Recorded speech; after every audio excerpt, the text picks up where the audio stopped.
Hello and welcome to My Thriving Child Coffee Chats. I'm Maggie Young and I'm a pediatric occupational therapist. And the purpose of the My Thriving Child Coffee Chat is to go over an educational tip, activity, tip or trick that you can do with your child to help them thrive developmentally. So all of these ideas are functional things that you can grade, make easier, harder, and really adapt to your child and their interests and help them with those developmental skills. So really focused on building that foundation for a strong mind and body and being able to become independent with a lot of skills. So today we are focused on water play, and that's going to be more specifically for toddlers and preschoolers today. So kind of diving into all of the fun things that you can do with water play and ways that you can make it fun, but also effective and work on some different developmental skills. So the first activity that I want to talk about is pretty simple, and it is using cups to fill up and dump out. So this seems super simple, but I'm going to break this down because you can use it in a lot of ways to work on a lot of skills. So first of all, in order to hold the cup, so if I'm holding my water glass, and of course I said this is a coffee chat and I don't have my coffee today, but that's okay. So as you can see, the way I'm holding it, it's more of a power grasp. So starting to work on that grasp pattern for your child when they're holding different sized cups.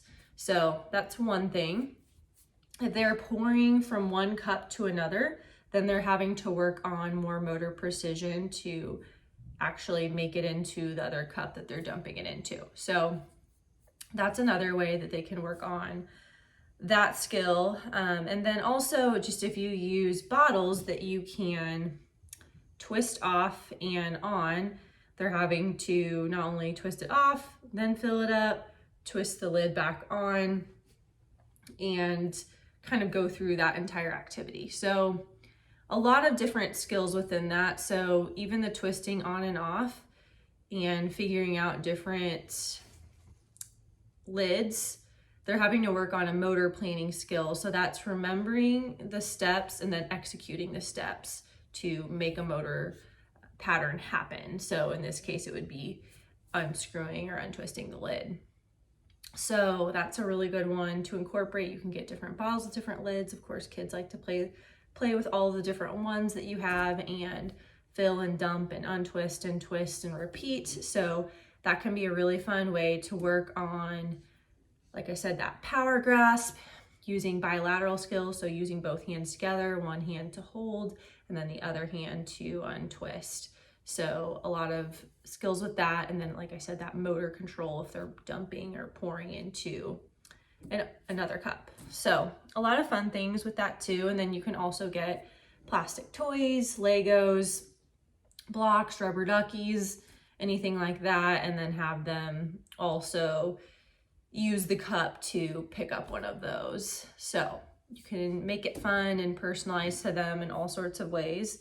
And like all activities, there's so many ways to grade this. So if they're having trouble with a specific type of lid, untwisting and twisting, what you can also do is give them a visual demonstration, either beforehand show them or during it if you have a different bottle to show them with. So kind of doing that simultaneously.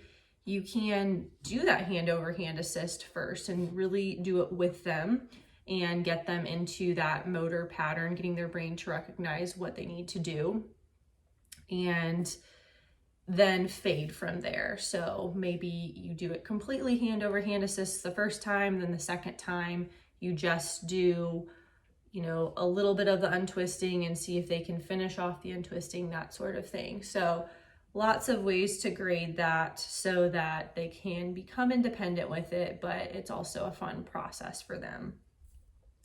Okay, so second activity is pretend play with washing items. So this is a really fun one that a lot of kids like. So you can, again, personalize it to them if they like dolls, if they like trucks, plastic trucks, if they like rubber duckies, whatever, a specific type of animal that's plastic that can be used in the water, you can do that. So again, practicing getting some soap on whatever item they choose, washing it off in the water, and then drying it. So a lot of those preparatory self-care skills of what they would have to use if they were giving themselves a bath and washing off different body parts or washing their hands.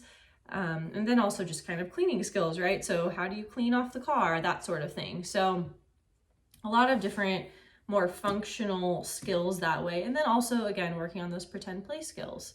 So it's a nice thing for that age range to pair with the pretend play skills and the water play.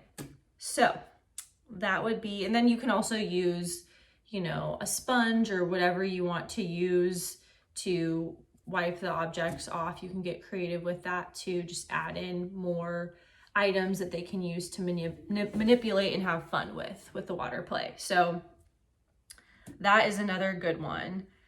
And let's see here. Okay, so the third one is to practice scooping. So again, these seem super simple, but they really build on a lot of skills and they're just fun for kids this age. So scooping, I would start with like a serving size spoon, and then you can kind of go from there. So say you've got Legos floating around in the baby pool and you're using this more serving size scooper to scoop them up and then put them in another container.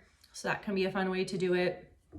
If you have different colored Legos or blocks, you can have them scoop them up and put them into a bowl that is that same respective color. So kind of sorting and matching that way is another fun way to do it. You can have a variety of different items in, you know, the baby pool or whatever you choose, whether it's a bucket of water, whatever it is, and name off a specific item and have them scoop up that item. So you can do a lot of fun things with that to practice, again, that scooping skill, which is a pre-feeding skill. So working on spoon use in a non-mealtime context can be really fun, and then they can generalize that to mealtime and be more precise and spill less and that sort of thing. And so you could start with that serving size spoon and then graduate to a smaller spoon or smaller objects and really make it more challenging that way. So lots of ways to grade that. And then again, if they're holding, you know, a bowl and scooping, they're working on using both hands together. So one stabilizing and one scooping. So a lot of different fun things with that. So that kind of covers it for today. Again, I'm trying to keep these 10 minutes or less and just going over an activity and then ways that you can build upon those activities. And hopefully they spark some creativity within you and what you have at home to make it even more personalized and fun for your child. So next week I'll be back on Monday and I'll be covering pre-writing strokes. So what those are, what they're about, and how you can kind of get started on those with your child. So thank you so much for viewing this today, and I will see you on Monday.